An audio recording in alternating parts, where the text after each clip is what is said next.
That's not bad at all. Yeah, and I mean, it's literally you go in there, you have, at least when I was there, and I think Chief, you said it was like that the second time you went, the comics are all situated in one area. Yeah, it was pretty much the same setup. That like they've got like all the comic dealers are like all right in the front when you get the first few rows when you get in are like all gold, silver age comics and newer comics, whatever.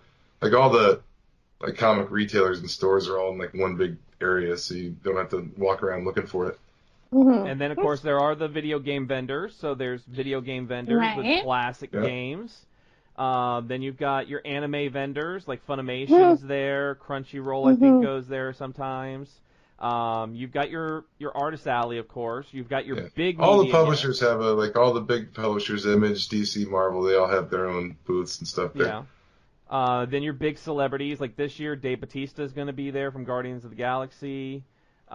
Stan Lee has been there. CM Punk, of course, he usually shows up because he's from Chicago. Now, you will stand for certain people. There's lines. I mean, like I stood in line for 4 hours for Stan Lee, but that's Stan Lee. Damn. And he disappeared on me. I was with it was me, him, and his wife, and he disappeared on us, and we didn't know where the hell he went. And we found him in line for Stan Lee, and I was like, "You son of a bitch! You didn't wait for me." But we got our comics signed, and but it's a fun time. It's not like San Diego where it's like you can't walk. Right. It's just it's a lot of fun. It's pretty open, and it's still big enough that cool people are there, and it's still small enough that it's not a pain in the ass. People are very respectful, so I'll make sure you get all the information on that. We're waiting on our press badges to know if we got our press badges or not, so we can get in there. So with that, are there anything coming up for you that we should be on the lookout for, or the fans should be on the lookout for? I mean, I'm always having new videos released, but there's nothing in like. Oh wait, actually, I was the lead in an Adam and Eve feature, which I don't know when that's coming out, but that's exciting. It's called The Girl in Number 9. It's about a phone sex operator. Okay. And I play the lead role, so it's like a full movie type thing. Oh, so that one. And it's coming out soon. You don't have a release I don't know. I have no idea when it's coming out, but it is a thing that we filmed, and there's a lot of acting in it, which I thought was really fun. So everybody check her Twitter because she'll probably say when that comes out. Oh yeah, for sure. So tweet that out. Was that the first time you've ever done something like that with like where a lot of the acting in it? No, I've done a few features before, but it's probably the biggest one. Would you would you ever do one of those parody? Oh yeah. If you could pick a movie or show to do the parody of, what would it be? Oh God. Well, it's already been done. Game of Thrones has already been done. Like twice, I think. Yeah. God. I'll have to think on that one and get back to you. Chief was mentioning you've been talking a lot of Game of Thrones on your Twitter lately. Well, because I hate Arya so much. Like, I'm sorry. Yeah, why do you? Okay, hold up. Now, why do you hate Arya? You said you almost didn't hate her. Why do you hate Right, because I was like, okay, she had some cool things this season, and now she's like trying to blackmail Sansa, who's like one of my favorite characters. So how dare she? I think that's where I'm getting a little. I think that's where I get a little mixed up because I love the book so much. Okay. And I'm sure she's better in the book. Well, in this newest season, the book hasn't gotten there yet. Right. We're not even. He's still writing this past season. Actually, like the past 2 seasons, he's still writing the book.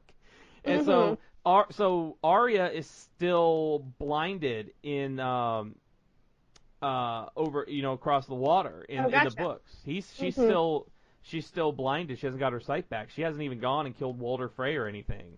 So I don't even know how it's all going to work out because the book is just so it's so. I think it's just because it's a lot more detailed than the show.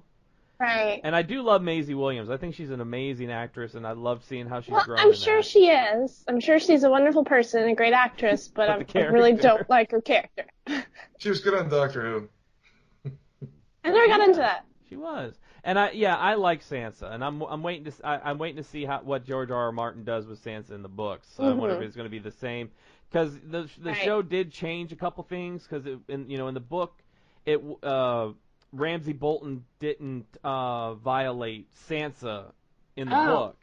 They passed off Sansa's friend from childhood as Sansa, and he married her instead of Sansa, and he did all that stuff to the friend, not Sansa. So it's kind of going to be interesting to see how Sansa will differ from the show to the book, because that never happened. And I think so right now the show is ahead of the books. The show is actually going it's way ahead of the books. Really? Okay. I don't watch the show, or I've never read the books or watched the show once. There are people that are dead in the show that are still alive in the book, and vice versa.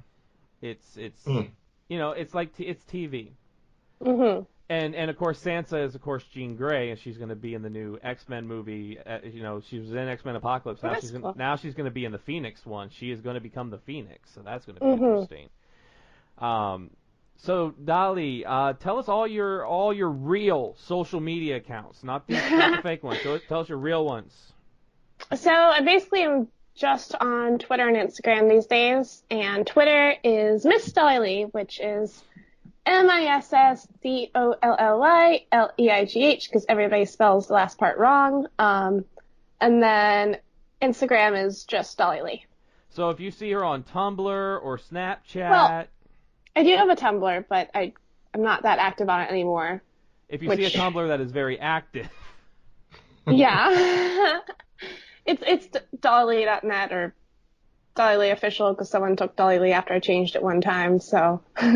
And if somebody wanted to purchase a clip or anything like that? So the store I prefer is my amateur porn, so amateurporn.com/Dolly Leigh. And I'm going to be uploading a few more clips of that tonight, actually, so...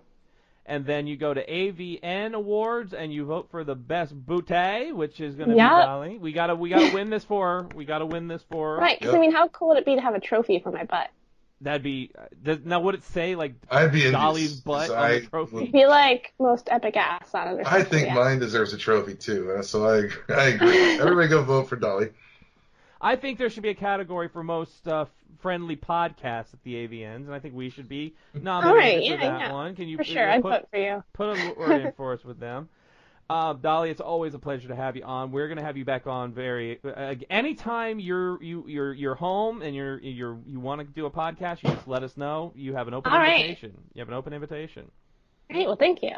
So, Dolly, we want to thank you for coming on with us. Always a pleasure to have you on. And now we are going to be getting into this week's DC Comics. So let's hit that spoiler alert. Spoiler alert! Spoiler alert! The Renegades are about to spoil this week's DC Comics. So this week was annual week for DC Comics. It was a little confusing. We got a lot of books at a very short time, especially with Doomsday Clock coming out last week. I mean, comics have been crazy. It's been crazy. Especially when DC sends the books, that's like a lot of books. And when there's a holiday and they're putting out the annuals too and everything, then we get swamped.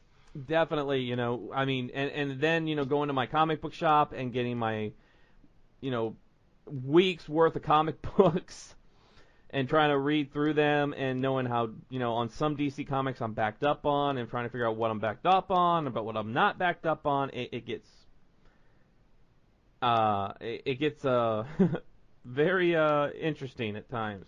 Well, really, the one that I thought that I could talk about the most was probably the Batman annual, which was pretty interesting because it was like, to me, it was like Tom King gave us the end of his Batman in this annual, because it's a future set story with Catwoman and Batman are married and like an old couple that live at Wayne Manor or whatever. And it kind of goes through Bruce, he dies of, I'm guessing, like a cancer or something. He gets a sickness, he gets diagnosed with something, and it goes to the end where Bruce dies at the end, and Catwoman's just left, and she takes the Batmobile out.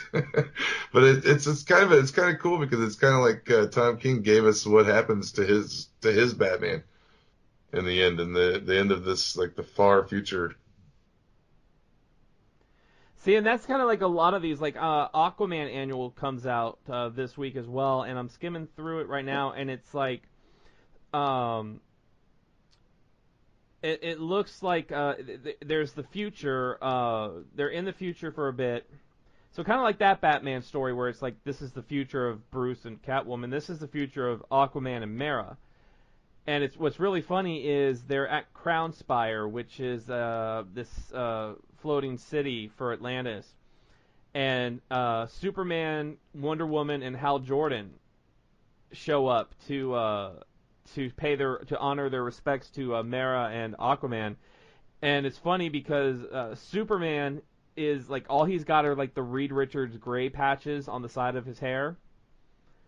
Wonder Woman looks exactly the same, but then you got Hal Jordan, and he looks like Old Man Logan. Like he's even wearing like a bomber jacket with the fur around the collar. And they're presenting their son to the Justice League.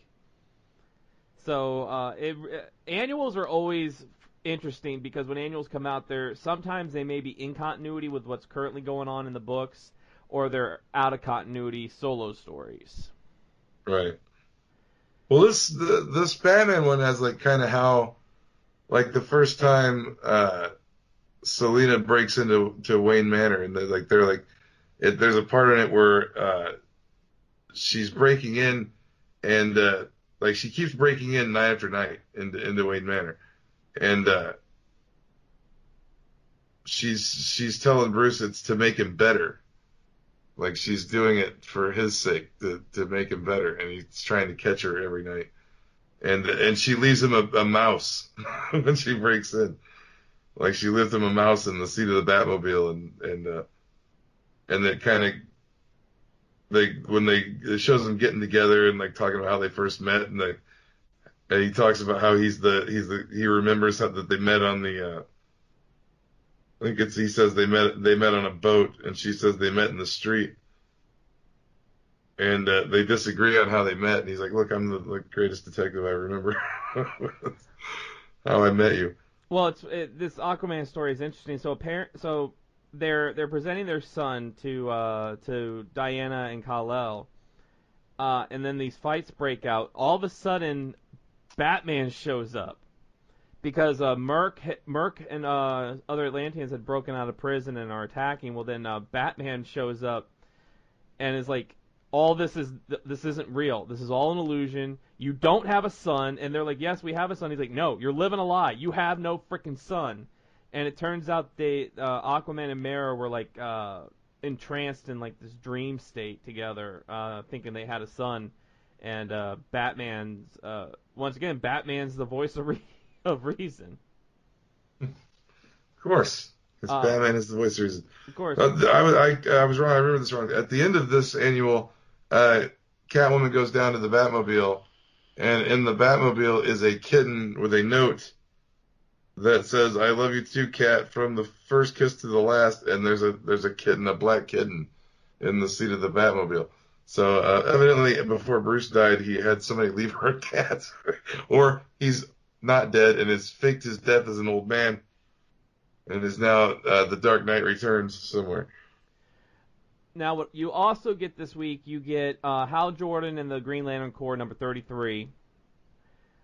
This week, you get Super Sons annual. Yeah. You get Injustice too. Justice League of America annual, Green Arrow annual. So this is annual week. So we're getting a week off of any events to get these annuals out. Now, yeah, I have to catch up on a little bit I got a couple of Justice League tie-ins to Metal I haven't read yet, so I've got a couple of those in my stack. And a lot of stuff going on with DC, with Doomsday Clock, Metal, the annuals.